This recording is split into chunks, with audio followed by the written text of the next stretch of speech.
Hello，大家好，我是于医生。今天是2024年5月30号，我们继续昨天的话题来谈一下咳嗽。那么昨天呢，我们谈到了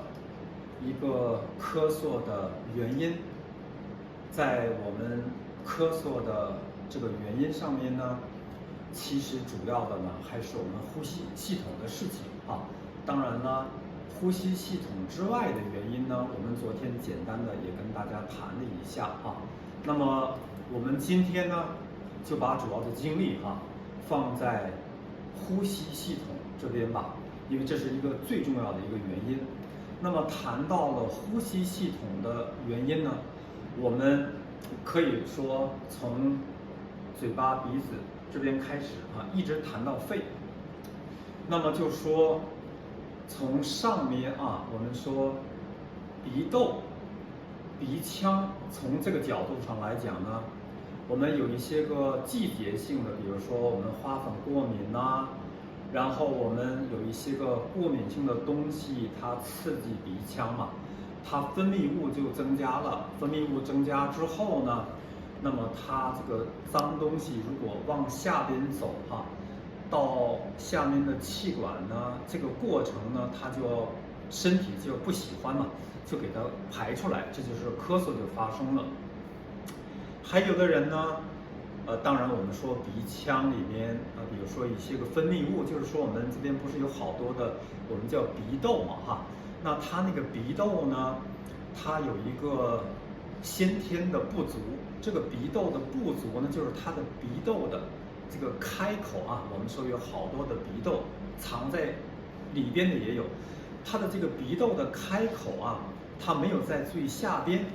那这样的话呢，里面如果有脏东西，比如说我们鼻窦发炎鼻窦炎，它那个脏东西呢，就比较容易存在鼻窦里面，因为它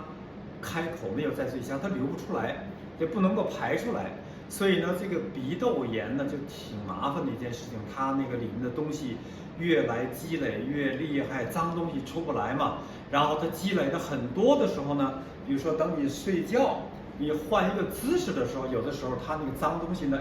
它就流出来了。流出来之后，当然它就往下走，就容易咳嗽嘛，特别难治的一个情况，因为这个鼻窦炎不好治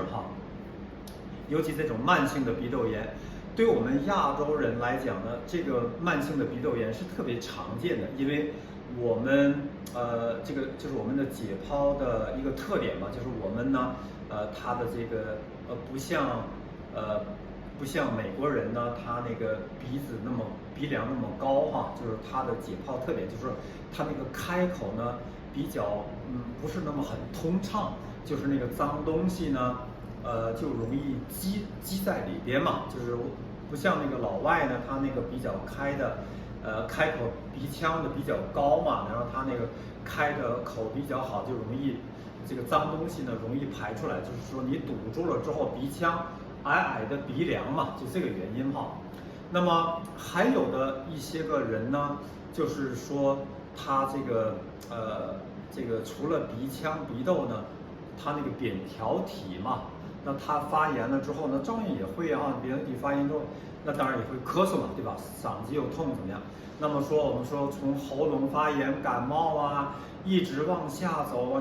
都会有这个发炎之后的有这个可能性嘛。那么咱们在谈到这个我们说上呼吸道大家还听说过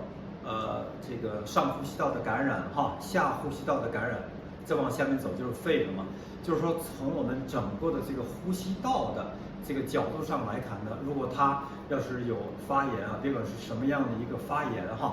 它都容易引起这样的一些个就是我们说的这个分泌物增加呢，引起它那个这个咳嗽的这个诱发的这咳嗽的产生。那么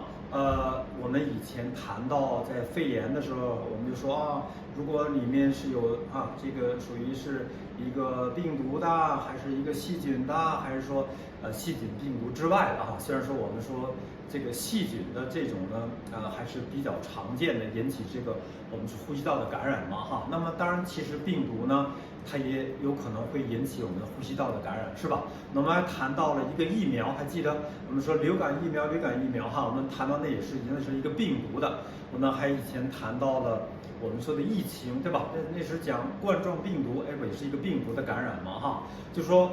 不管是什么样的一个原因呢，它引起来的这些个情况就是你引起的呼吸道的这样的一个感染，它都会诱发你的咳嗽。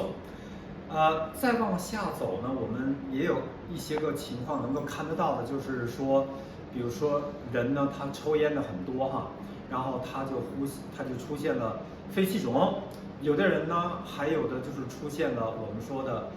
这个哮喘病那么还有的呢就是慢性的支气管炎，这些个情况呢跟我们抽烟有关系，是不是？那当然有关系了。所以说我们说从这个角度上来讲，但我们还是鼓励大家最好远离抽烟，自己不要抽呢。如果有人抽烟的话，你不要太靠近它，因为那个烟呢，包括我们说的那个大麻，现在不是大麻已经合法化了吗？但是呢，有的人呢，这个大麻它是抽的嘛，这个大麻也会对呼吸道有刺激的作用。这些个化学的东西包括大麻这种药物，还包括我们说的这个抽烟的这个对人身体这种伤害，它直接的就是引起你的分泌物很多嘛，那这样的比较容易咳嗽，就容易发生了。它的这个我们说呢，这个抽烟呢，它对于人体的内部的我们说对于慢性气管还有说我们这个肺对它的损害其实是很大的。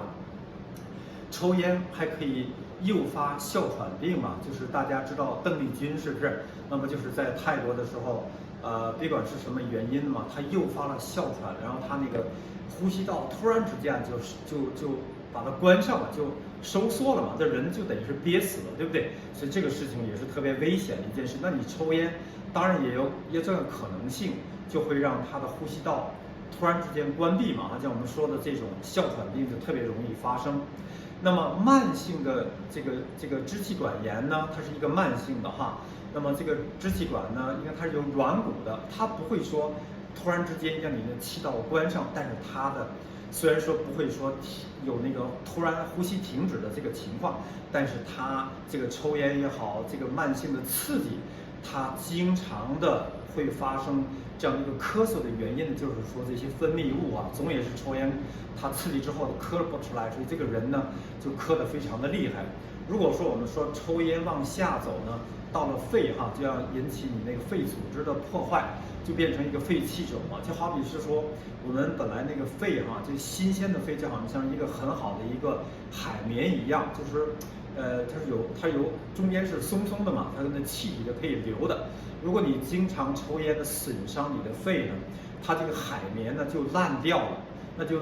变成糟的了吧？那就没有这个，你海绵都已经烂掉，你怎么还呼吸呢？这人不就出现了很大的问题？那肺气肿呢，这是这样的一个很讨厌的一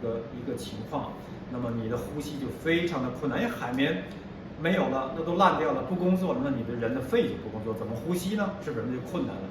还有呢一些情况呢，我们说叫做哮喘病的这种变形，有的人呢就是真的是我们查了很多什么，我们给他也做了很多的什么这个过敏的化验，最后也没有什么特别明显的给我们的那个结果能够解释了怎么这个人这个咳嗽这么厉害，最后我们发现它实际上是一种哮喘病。它只不过呢，这种哮喘病它的变形，就是它不是表现为哮喘病的那种，就那种好像是特别呼吸，大家明白我就是好像你哮喘病说它那种声音能听得出来的吗？那种齁齁的那种声音嘛，它不是这种，它是表现为咳嗽，这个情况也有，但是这种哮喘病表现为咳嗽，不是这个气道阻塞的这个情况不是很常见，我们就把它变为一种变形啊，哮喘病的变形也有。还有的人呢，我们不是谈很多的这个呼吸的疾病吗？还有里面谈到了肿瘤，就是我们说的肺癌。好了，这个话题真的是很大很大，因为我们谈的主要的咳嗽呢，还是讲的是呼吸系统的病。好，我们今天呢就到此为止。我下一次呢跟大家再更加详细的谈我们呼吸系统疾病，其他的疾病引起来你的这个咳嗽。好，我们今天就谈到这儿，谢谢大家，再见，拜拜。